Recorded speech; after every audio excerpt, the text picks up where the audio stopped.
All right, dude.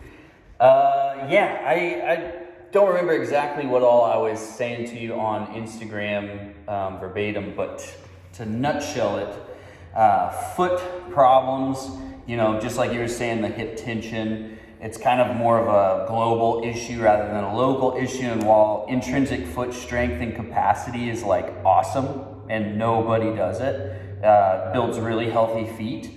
I think the issues you're having in your foot are going to be kind of more of an elasticity issue so we're going to do some light plyometrics for that. And then this will also strengthen your hip in an anti-rotational fashion, which will give it stability in ways it's not used to, which will free it up in ways it's not used to.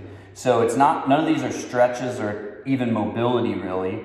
They're more coordination and then pliability that should just kind of, think of it like downloading a new software for your legs, where they're gonna hopefully have some subconscious residual change next time you go run, walk, or even go to work and work a long day standing up, which I'm sure you do. So the first movement is getting into 90-90 on a wall. So knees right over hips, knees right in front of heels, and the feet are a little closer together than outsides of the hips. They're kind of mid-hip width apart, so about that far apart. Somewhat important here. And from this position, I'm gonna lay my head down and I'm going to literally round my back so that my kidneys press into the ground, but my tailbone lifts. And that's a little bit of a rotation of the pelvis, which should instantly activate some hamstring. Not incredibly intense, but you should feel like these muscles are hardened and online. Now from that position, we're gonna keep those kidneys snug, tailbone about 1 inch or 2 off the ground, and then we're gonna lift one leg into kind of a sprinter's position. When that leg leaves the wall, we don't wanna see the hip sag down. So you wanna have both butt cheeks the same distance away from the floor.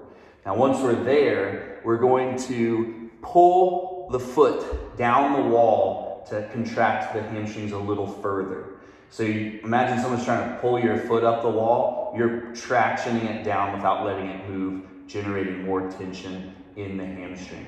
Once we're there, we're going to not move the hips, and we're gonna go really, really slow ankle pumps. Heel as far away from the wall as you can, keeping contact with the ball of that big toe. Very slowly set it back down, retraction at the heel, then do a raise. Now the traction's in the midfoot. So I'm pulling it down the wall to keep me up here, stable, not rotating. I'm gonna have you do 15 each side, really slow. If it's too intense, go down to like 10. So doing 15 of those each side. And go slow enough where you feel some quivering and some shaking. Lots of hamstring activity. They should burn up pretty quick. Now once you've done 15 each side, 3 rounds, take a nice breather. Get a little further away from the wall so that the hips are out from under the knees just a touch. We're going to traction back up. Sorry, that was a little, so we're gonna go higher. Earlier we just tucked to lift the tailbone. This time we're gonna lift up about 3 or 4 inches. We wanna keep equal distance for each butt cheek from the floor. Then we pull the leg in, we're gonna hold it, or we can set the arms down like this, but we're gonna try holding it. And then you're gonna pogo stick off of a springy midfoot, trying to land the foot in the same spot on the wall. And we're gonna do 15 to 30 reps each side, trying to be as quiet as possible and not let any rotation happen through here.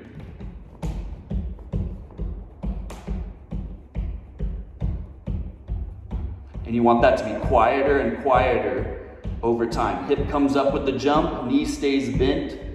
Keep this hip from sagging down to the floor. Then we switch sides, pull in. Again, don't want that to sag down. And you'll notice a big difference per side. Try to keep the foot landing in the same position, quieter and quieter. Constant traction with the contact foot when it does hit the wall, and trying to be quieter and springier, getting lots of hamstring activation. So do 3 rounds each side with each of those motions, and do those every day for a while, and I think you'll see some pretty sweet benefit.